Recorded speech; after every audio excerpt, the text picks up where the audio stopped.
Hello, everyone. Welcome to our next episode of the Magdalene Interview Series. It's been such a powerful week. I've gotten to speak to someone every day this week. We have 2 interviews running today, as a matter of fact. And I just am feeling so nourished by these conversations, so held in this space with women who have been courageous, who have shed layers, who have been willing to go outside of their comfort zone or outside of how they were raised to find peace, and then delivering that to others in all different ways.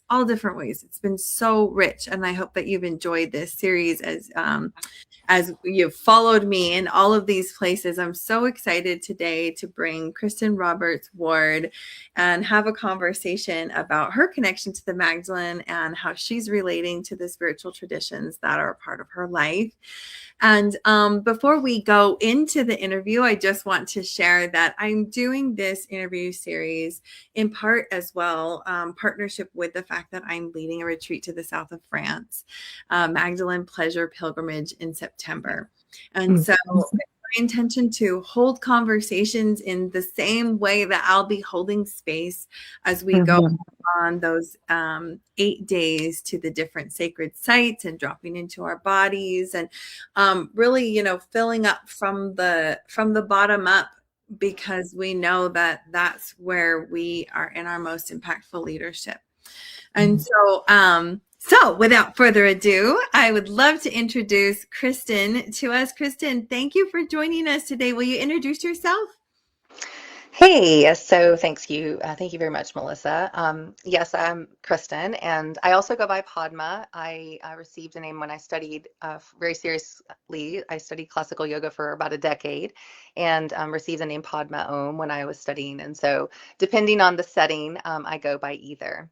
I'm a interfaith chaplain and work in clinical settings to support people in crisis and difficulty, both the patients and family members and staff people who work and support them. That's part of my work. And I also have an organization called Sage Harbor that I have formed to support practitioners, people who are giving all kinds of spiritual and emotional care to help them feel supported and in community with each other. It's very powerful to come into community with other people doing similar work and share that space together. And so that's part of what I'm doing as well. Wow, that's a lot of community holding. Like, everything I heard was like community, community, community. Mhm. That's amazing. Yeah, it is. That's big. Are you an extrovert or an introvert? I can turn on my extroverted, but if I don't get my introverted time, then I get tired. I play both sides, I suppose. Yeah, that makes sense. Wow. Okay. And tell us a little bit about your relationship to Mary Magdalene. Mm. So, I was able to do a training specifically on the Magdalene with Alicia Sophia, and I loved that. I feel like I've been called into um, understanding sort of feminine masculine polarity and the teachings of Christ for many years. It was part of my studies that began over 20 years ago. But I didn't really get into Magdalene specifically until the training that I did last year. But when I did it, I felt like, oh yeah, like I recognized this. And so looking back, it brought just an extra layer of beauty and recognition to my personal practice and embodiment in the work that I do with others as well. Oh, that's so beautiful. Yeah, I feel like Magdalene comes with a certain sort of spiritual depth that's very tangible, and it's a little bit confronting, and it's like, right? So Mhm. So Hmm. it's neat to hear that someone who has done all of these different spiritual things then found Magdalene, and it's like still these layers of opening Hmm. that maybe are new and different than what you had experienced before. Well, I'd love to hear a little bit about your journey even before that. Like what brought you to all the spiritual work that you're doing now? Uh, I've always felt called to sort of help people, and I've tried that in various forms in my life. I've worked with children and the elderly in sort of more hands-on work. I um, got into politics for a while and was all like, I'm going to do political action, and that's how I'm going to help people. And kind of just this, that, and the other thing. And it was really a kind of questioning of not only motivation to help, but also, what is the best pathway here, and what are the bigger, the asking the big questions of like, who am I, and what am I doing, and why are we here, and what is the point of all the things? And I studied different spiritual pathways, kind of dabbled a little bit in a very meaningful way, but kind of put my toe in with certain practices like Shambhala Buddhism, for example.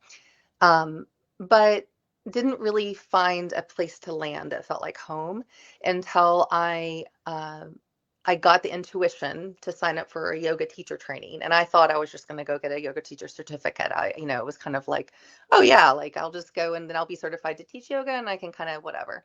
So I was coming in with a mindset of kind of stick my toe in the water again. But it turned out to be, for me, a place where I found a huge amount of answers for the things that I was searching for, and recognition of myself in it, and then the practices and teachings that I studied.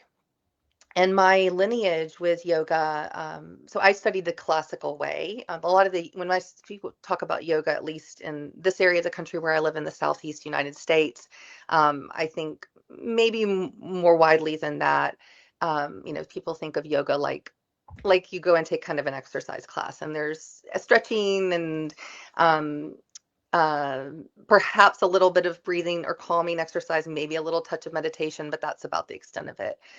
Those things were included in my training, but it was much more in depth, very deep meditation practices, uh, selfless service practices, which is called karma yoga, bhakti yoga, which is devotion. And that's really where, when I found Mary Magdalene, that's really, I was like, because Mary Magdalene in the yoga language would be, among other things, a bhakti yogi. She is the embodiment of devotion and love, divine love. Mhm. Wow.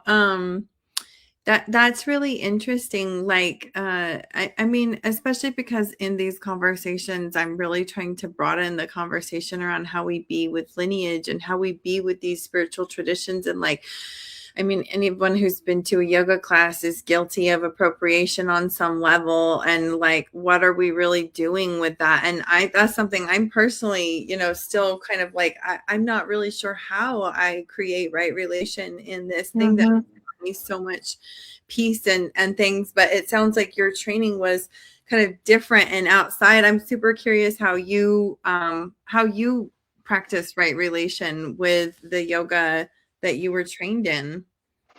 Well, fortunately for me, in terms of at least that part of my pathway, it really was I'm part of a lineage. And so it's a guru lineage the way that it's taught, and it's been taught for thousands of years.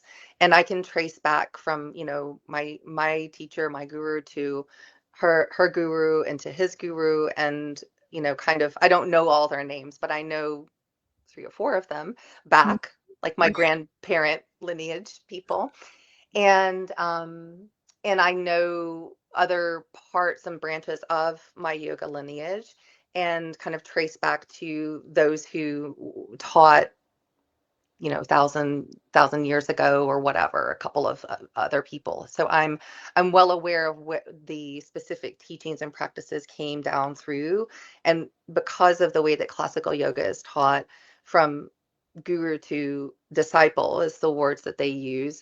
And it rings very, when I read about Jesus, or I read about I read the Bible, and I hear about Magdalene and the way that Jesus worked, he was teaching in that capacity. They were going to study with a master, and they recognized him as a master.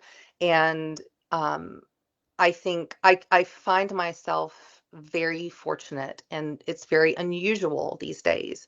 I think across the board in all kinds of different studies and pathways for spirituality, which I recognize myself, I recognize all pathways as valid. But the depth that you can reach in your personal study and practice when you are studying with someone who has mastery over it, or parts of it, when you're really getting into a mastery level with someone and you're receptive to that, and it's a safe relationship in terms of your study, you can have more, from my experience, more success in really becoming more fully embodied, because you're receiving kind of like the waterfall of information down through, with the correct kind of openness and receptivity, and saying, I'm really fortunate to receive this. Let me be open, and let me be empty in part to receive this knowledge and information that's coming down through many generations. Then it kind of builds capacity to absorb it. And that's been my experience. Yeah, it does. It lends to, at least on one level, this element of like being, the system. Classic yoga sounds like it was created to be delivered in this way, and you've Mhm. gone through those proper channels to be invited in. And if you were to just like go to a bunch of classes and not go through the training and then turn around and teach, that is it's like taking a closed practice and doing your own thing with it. I think about this a lot in terms of yoga, because it's like you know rooted in India, and like what am I doing for people in India, and to benefit so much from their traditions. And I've also studied a lot in Kundalini. I don't love the physical practice, but I love the mantras because of the devotion Yeah. aspect. And they Yes. saved me at a time. I was, struggling with PTSD and everything. They really saved me.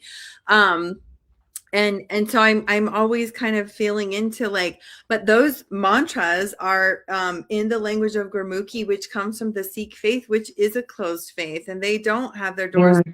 There's a Sikh temple down the road from me, and I've looked. It's like, no, this is not something that you can just march into and say, hello, I'm gonna come, chant with Mhm. you. And yet I have learned those in a different way. And so I'm always kind of like wrestling with how we be in right relation with that. I feel Mhm. like conversations are so relevant because Mary Magdalene also carried many spiritual traditions. Mhm.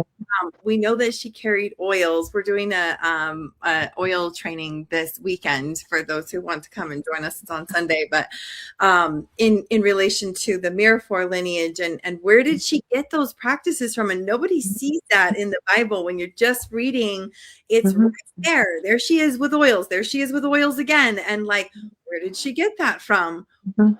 From her Egyptian Yeah. connections, and just another layer of that power that she carried. So I get Mhm. this relation to her in that way, because we are also carrying many spiritual lineages and traditions. And I Mhm. really believe people when they're like, I like these things woke up inside of me, and then I learned that this was a tradition that's been Yeah. happening thousands of years and things. Yeah.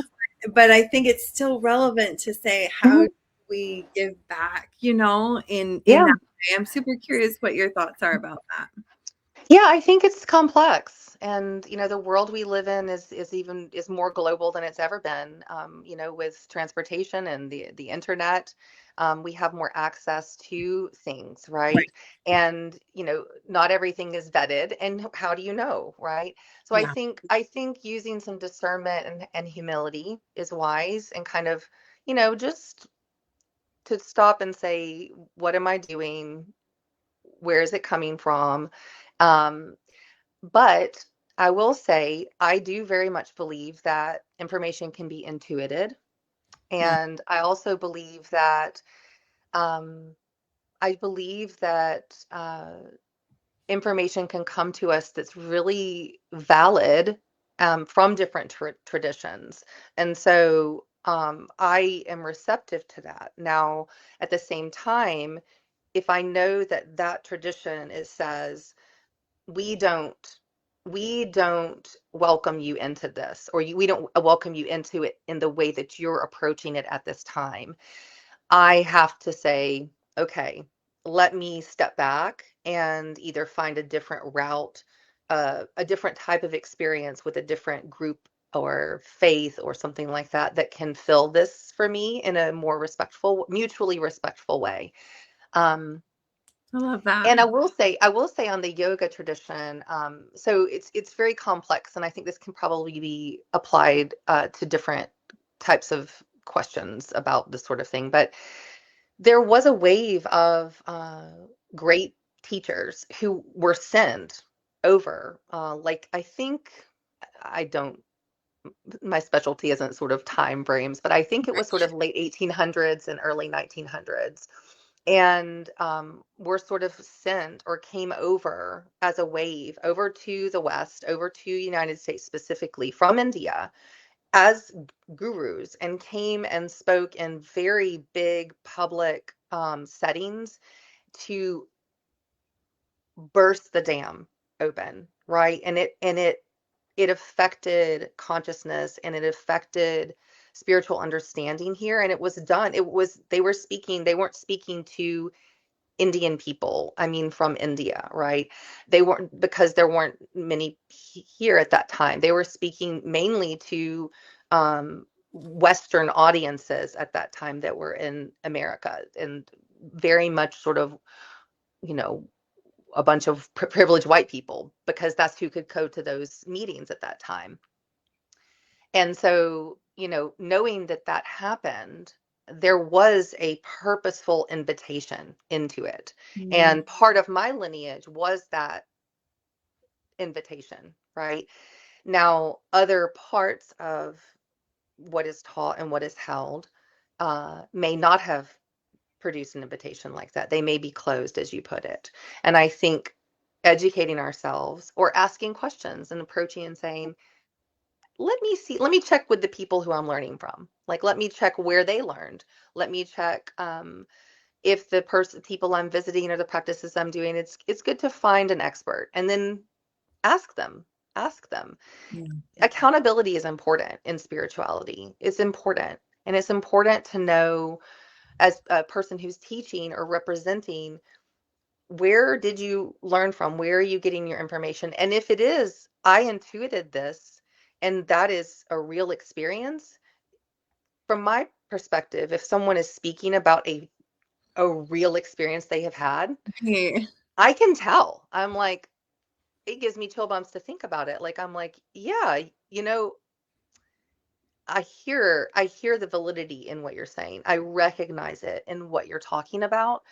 Um, And so I think being receptive to how it comes in, but also carrying respect and mutuality, especially in the world we live in, is really important. And as a person of whiteness, as a person who has lived, a very privileged life, especially in respect to, the whole global experience. And, if you look back over course of time, even being a woman, which I won't get in too much, but I mean, even being a woman these days has its difficulties. Yeah. But if I look back not too long ago, really not long ago at all, like even in Yeah. my mother's generation or grandmother's generation, and not to mention back before then, uh, I'm still living in a relatively much more privileged time.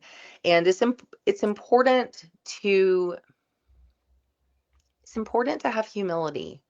and see that and say, let me be grateful for it, but also let me see this as a place that I can now be an advocate for people who haven't been invited into the space yet, haven't been invited into belonging yet by the systems or by the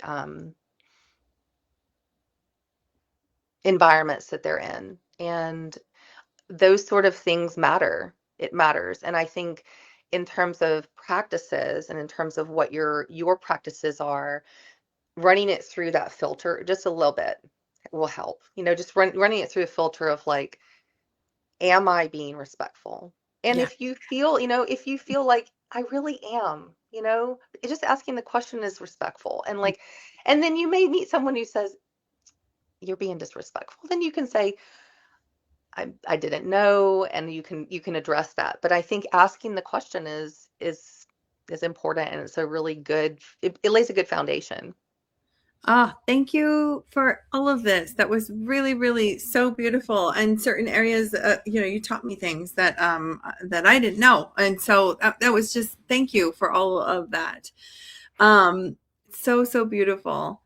When you think about the practices that you've learned, and even these pieces around Magdalene lineage and things like going from a concept to an embodied, a real embodied like part of your life. What Mm. do you feel like, maybe what was that moment, or do you have a moment when you recognize like, oh, this is now in me? Mm. No, I'll answer it a different way. I I always felt like it was in me, but I didn't understand how those emotions and those feelings and those somatic experiences related to the depth of um, union and spirituality. So learning, for example, the Magdalene story and the Magdalene practices and absorbing those into my own understanding, I it was more a feeling of recognition than it was like, oh, Mm. I feel my body now. For me, I was like, yes, I feel my body. I already felt my body. I already felt the emotion. I already felt the devotion. It just gave me more words to describe it and understand it in myself and see it in process in relationship with others as well. Yeah, wow, that's really beautiful. Yeah, I relate to that as well. Sometimes when it's like a concept and you're like, I believe this, but I don't know how to live it. And then there are other times where it's like, thank you for showing me this. This is what I felt the whole time. Mhm, Ah, that's so beautiful. You do a lot of work around trauma and grief and things like mhm. that. You want to speak to some of what that work looks like for you today? Hmm. Yes, I walk into space with people who are um, passing through some major things. So a lot of it has to do with physical illness or injury, Mhm. um, life-threatening illnesses, possibly life-ending illnesses where there's a limited, very limited, perhaps amount of time. Also death. Um, Also walking with people who uh, may be birthing things at the same time. Women or families who are bringing life into uh, the world and also carrying difficulties, right?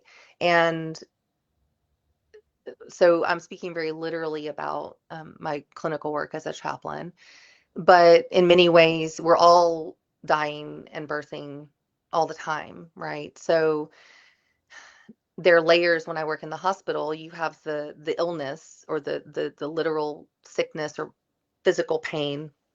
And then you have the esoteric pain, the psychological pain, the relational pain, or all the joys and wisdom and strength in people. So it's not just pain, it's both. It's the whole, it's all of it. It's the humanity of it. It's Yeah. just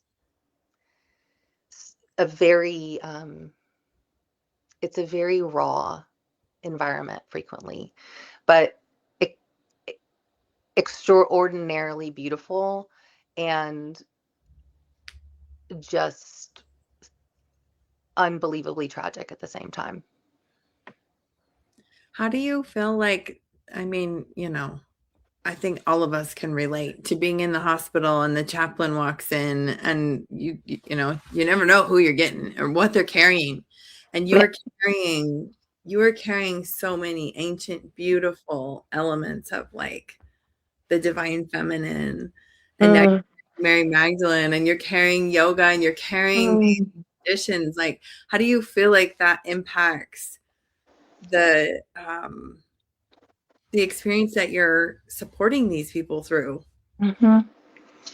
Yeah, in the hospital and my work as a chaplain specifically, that is not a position where I am evangelizing or even speaking to any of my personal knowledge unless there is an invitation or it's specifically applicable. So sometimes it comes up.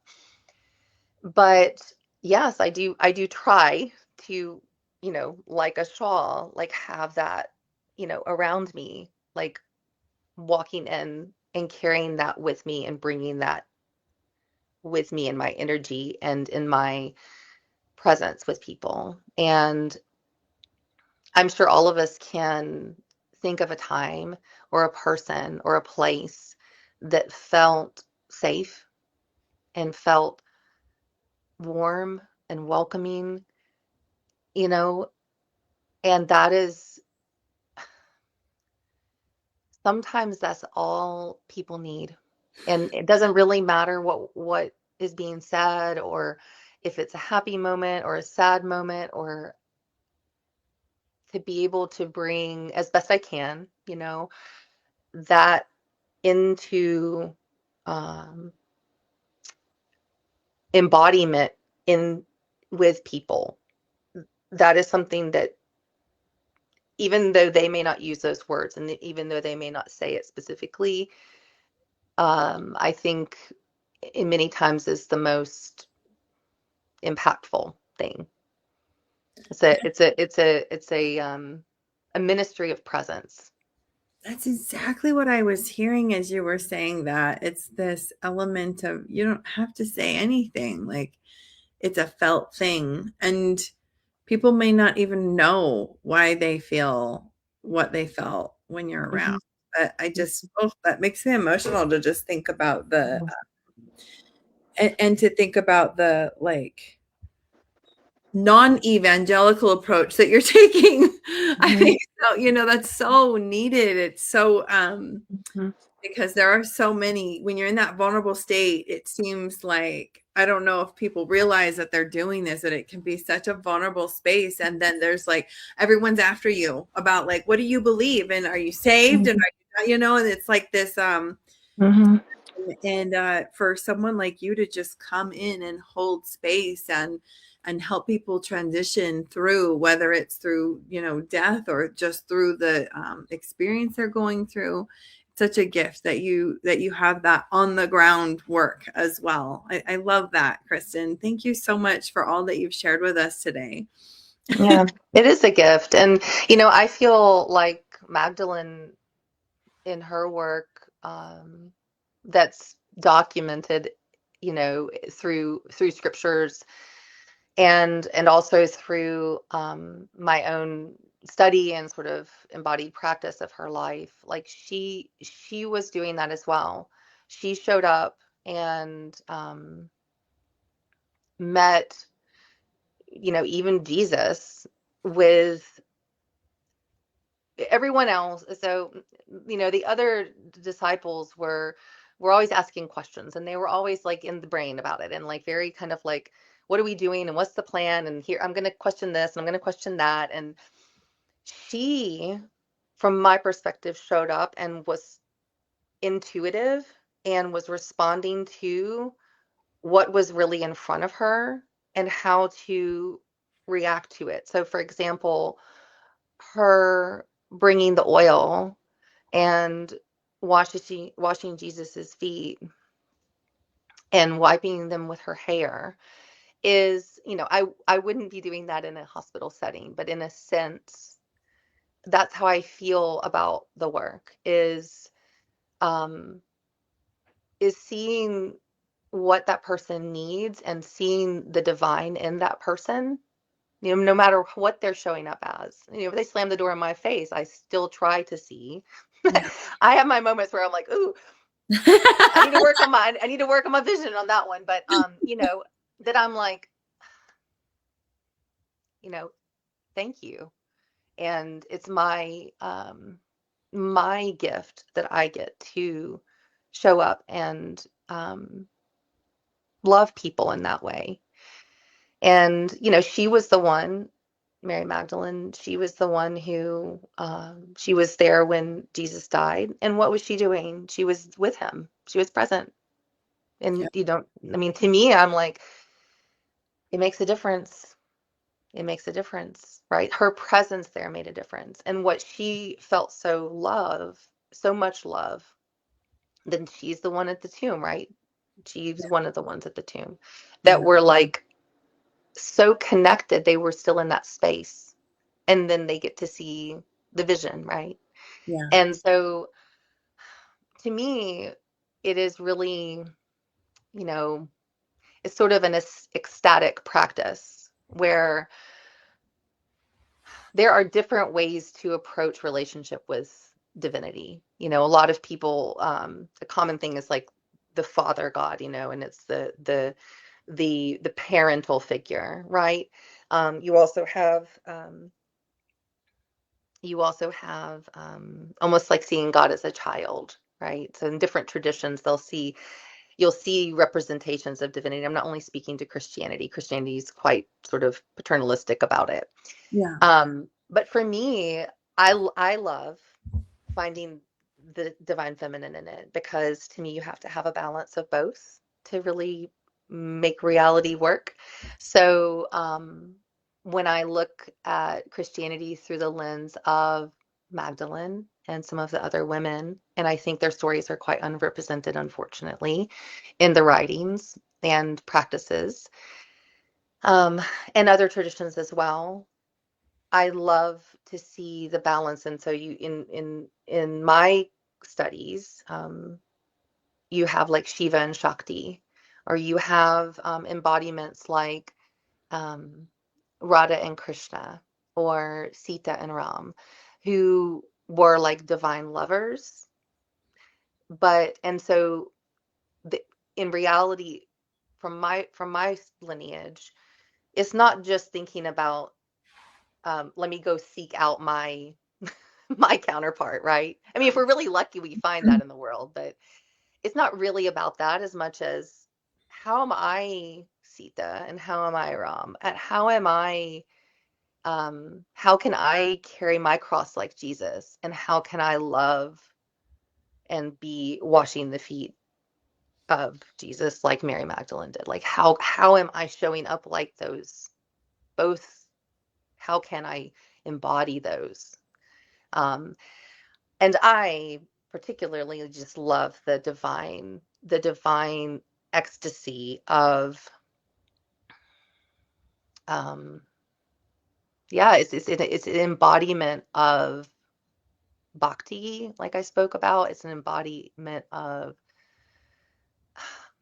it's like mergence. And to me, I feel it, again, I kind of practically try to work on, I'm like, I need to be a little stronger. I need to have a little bit more boundaries. I need to have a little bit more humility, and kind of run it through the filters of divine examples and try to embody those things.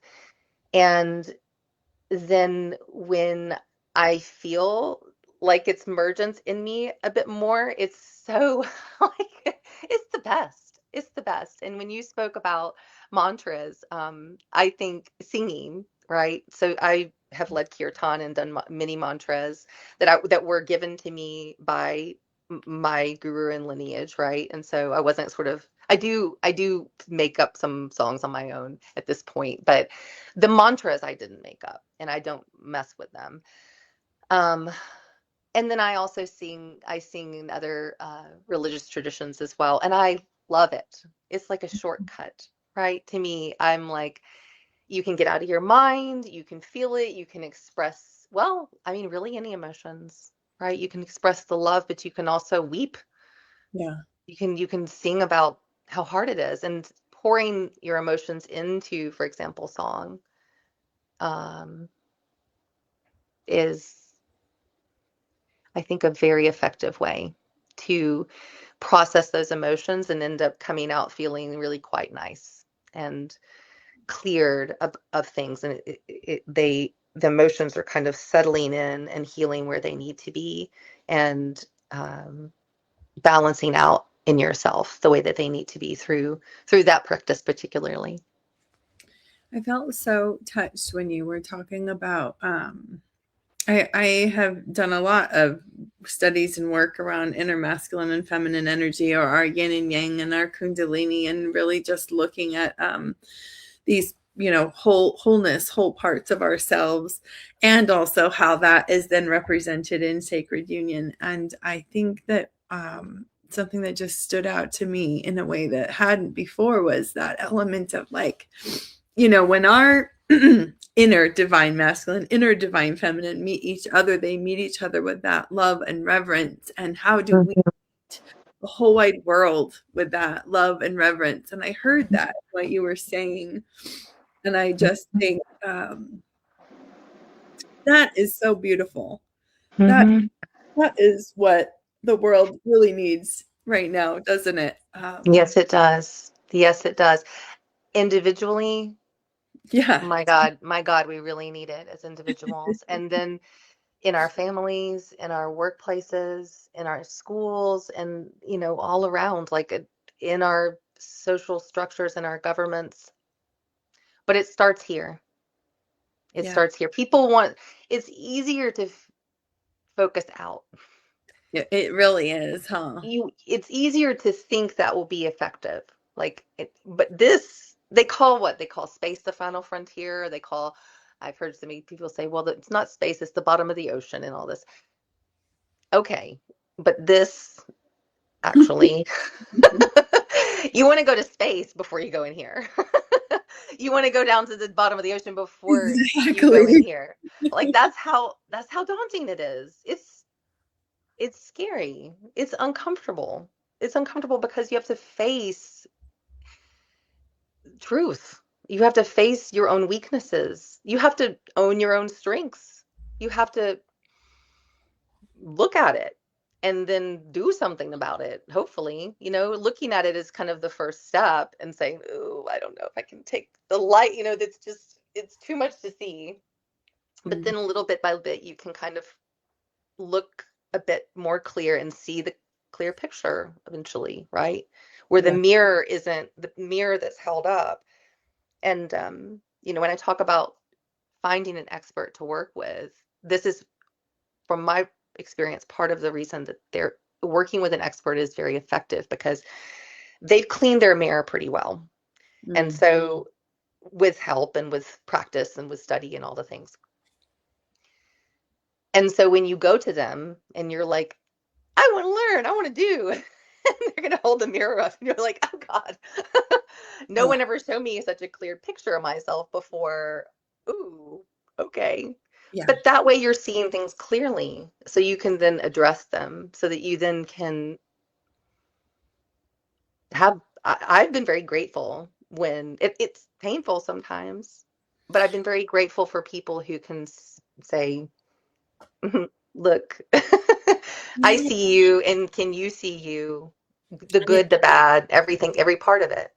that Hmm. reaching in, and that then, like, just loving up that part that you didn't like to see, and just loving Hmm. it so deep. And what I love about that practice is that allows you to actually do it for others. And Hmm.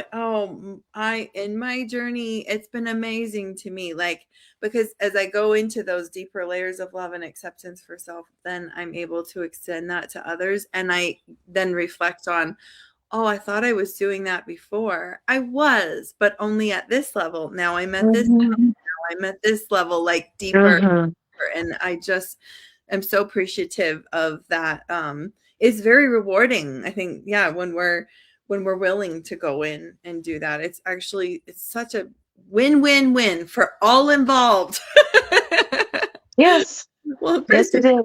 love to wrap up our conversation. We've gone way over what I said we were gonna. I just was eating up the words you were saying. Thank you so much for imparting so much of your experience and your wisdom, and gosh, kind of walking into those sacred corridors where people are in pain and all of that, and then the yoga work and things that you do, and the things that you spoke to about lineage and tradition and reciprocity. It just Mhm. I've appreciated and enjoyed this conversation so much.